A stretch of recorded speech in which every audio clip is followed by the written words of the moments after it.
In most countries of the world, a new government gets at least 100 days of a grace period before it gets criticized by the media and the opposition. But not in Israel. Netanyahu's third coalition is a little more than a month old, and everyone's got already something to complain about. Even the opposition to Netanyahu's led government can't deny the fact that even though there have been a few arguments here and there, all in all the government is functioning pretty smoothly. Well, so far the government is stable, but the main test is still ahead of us. This is the budget. It's coming here to Parliament in a matter of days, and then we'll see. This is going to be the first big test of this new government and the new finance minister, Lapid. And there are going to be a lot of obstacles. It's going to be the government's first budget, so we'll see. No doubt this will be a budget with lots of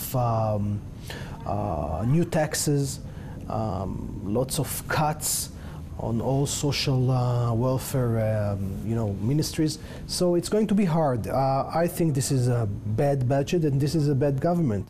And some people take the wait-and-see policy before judging the new government. I think the expectation was that we will be getting more of the same, and we're a bit surprised to get some new tones from the government, especially from the Minister of Finance, which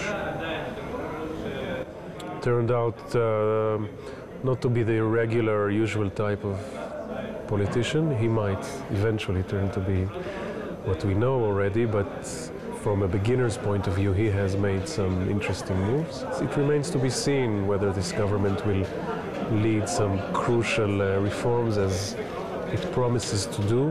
There is a new atmosphere, but it's still too early to tell whether this time it's for real or we will have the same sort of foot-dragging government as we had last time. The question is, with so many domestic issues at hand, how is the new government going to tackle some of the burning foreign policies it needs to handle? In terms of foreign policy and national security priorities, Iran's nuclear weapons program is number one, the disintegration of Syria is number two, and maybe Israeli-Palestinian negotiations is number three. John Kerry, American Secretary of State, is working very hard to get the sides to resume negotiations. So far, his efforts have not yet produced sufficient results. And even if there are negotiations between Israel and the Palestinians, at least as long as they do not produce an agreement that require substantial Israeli withdrawals from Judea and Samaria or the West Bank, or the establishment of a Palestinian state, then the coalition is going to be in good condition. And what about the introduction of the new factor in Israeli politics, Facebook? Facebook is not everything. You know, there is a new fashion here in Israeli politics to do everything through Facebook. Facebook is important. I myself have a Facebook page, everything is fine. But still, the main arena is here, Parliament, in government, and they still have to prove themselves, both Lapid and Bennett. There has been criticism over Lapid and Bennett's new communication with the voters via Facebook, but I think it's nonsense.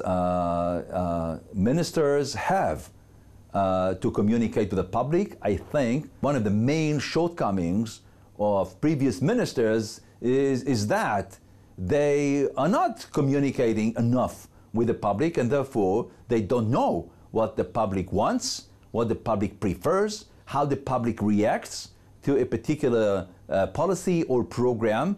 So I think this is a big advantage for these new politicians who are using the new media to communicate and also to listen. Facebook is not one-way communication. It's not only what you want to tell the people, it is also a mechanism to hear what the people want from you. So if this is all that our expert had to say after only 1 month into the new government, we're certainly in for a very interesting ride with lots of twists and turns just around the corner waiting to happen. For JN1, I'm Ron Jacobson at the Knesset in Jerusalem.